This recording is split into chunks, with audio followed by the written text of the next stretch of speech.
Bonjour. On évalue à près de 100 000 enfants les victimes chaque année de violences ou d'abus sexuels. Ce n'est qu'une évaluation parce que malheureusement nous ne disposons pas de statistiques exhaustives. C'est d'ailleurs un des enjeux des nouvelles dispositions qui sont incluses dans la loi du 14 mars 2016. Mieux former les professionnels à repérer, accompagner, signaler les enfants victimes de violences est aussi un des enjeux de cette loi et c'est votre enjeu quotidien à vous tous.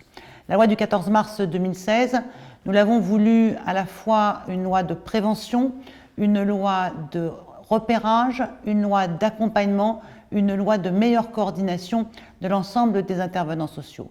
Cette loi prévoit diverses mesures, elle est en plus accompagnée d'une feuille de route qui précise ou permet d'ores et déjà d'engager une action pluridisciplinaire dans les territoires et elle permet de mobiliser l'ensemble des professionnels.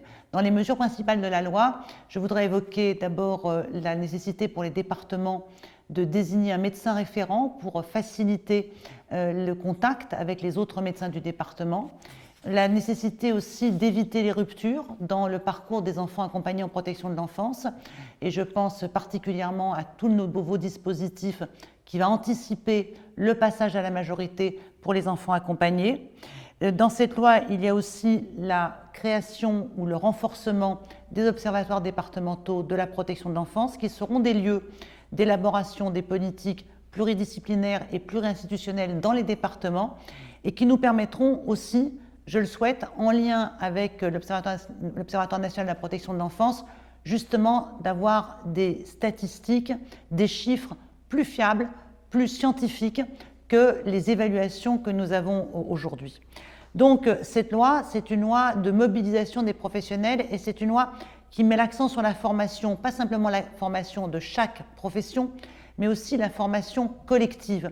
Et un des aspects importants de la loi et de la feuille de route, c'est le travail pluridisciplinaire et pluri-institutionnel. C'est aussi l'objet de ces MOOC de formation qui pourront être vus à la fois par des médecins, des personnels de l'aide sociale à l'enfance, et puis plus largement par tous celles et ceux qui sont en contact avec les enfants.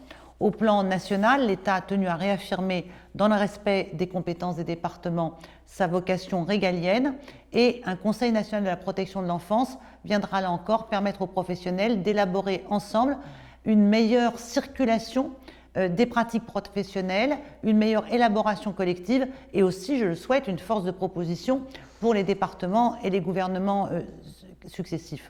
Enfin, je voudrais peut-être dire une chose, au-delà de la protection de l'enfance, la question de la violence à l'encontre des enfants concerne toute la société.